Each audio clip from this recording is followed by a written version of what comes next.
नमस्कार, स्वागत है आप सभी का आपके अपने YouTube चैनल बीपीएससी प्लस पे। दोस्तों, आज के क्लास में हम लोग बहुत ही महत्वपूर्ण टॉपिक पढ़ने वाले हैं जिसका नाम है 16 महाजनपद। तो छठी शताब्दी ईसा पूर्व में 16 महाजनपद का उदय हुआ। तो सबसे पहला प्रश्न तो आपको एग्जाम में यही पूछा जाता है कि छठी शताब्दी ईसा पूर्व में जो 16 महाजनपद का उदय हुआ उसका उल्लेख किस ग्रंथ में मिलता है, किस चीज में मिलता है। तो आपका सही उत्तर हो जाएगा अंगुत्तर निकाय में मिलता है।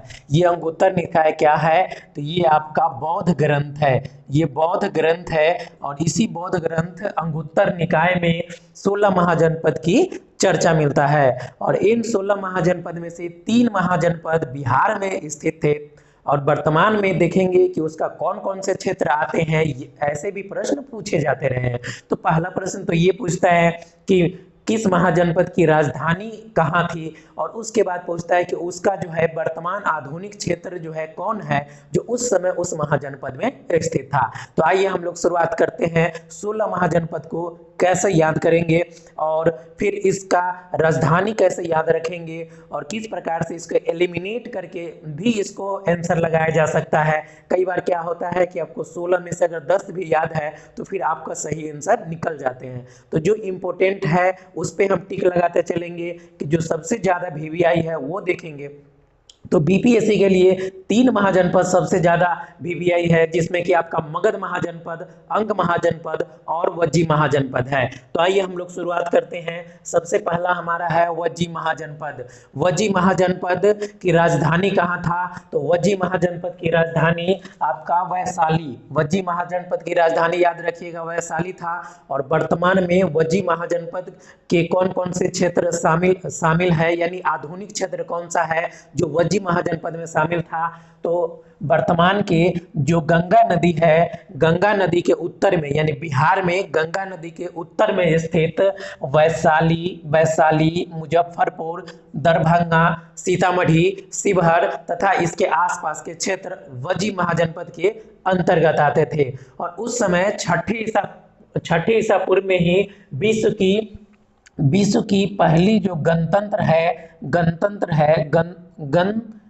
गणतंत्र विश्व की पहली गणतंत्रात्मक व्यवस्था जो है वैशाली में ही शुरू किया गया था। यानी आपको पूछा जाता है कि विश्व में सबसे पहला गणतंत्र कौन सा है, तो वज्जी महाजनपद की राजधानी वैशाली थी। यहीं पे लिच्छवियों के द्वारा गणतंत्र स्थापित किया गया था।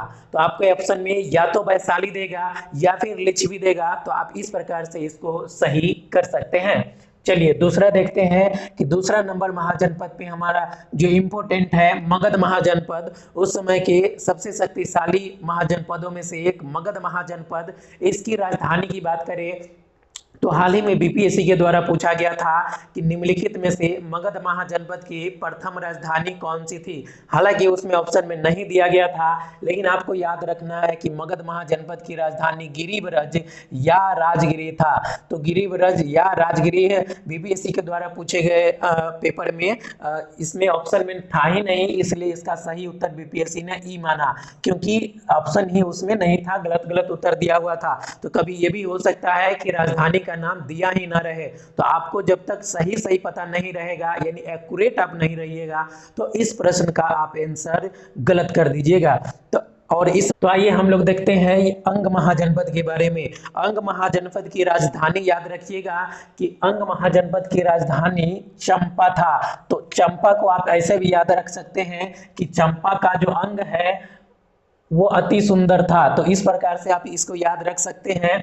और जो चंपा क्षेत्र की बात करें तो आज का जो चंपा नाला है मुंगेर के आसपास में, वही उस समय चंपा नदी था, जो कि आपका मगध महाजनपद और अंग महाजनपद के बीच में एक चंपा नदी बहती थी, चंपा नदी। और यही चंपा नदी जो है अंग महाजनपद और मगध महाजनपद के सीमा रेखा का निर्धारण करती थी।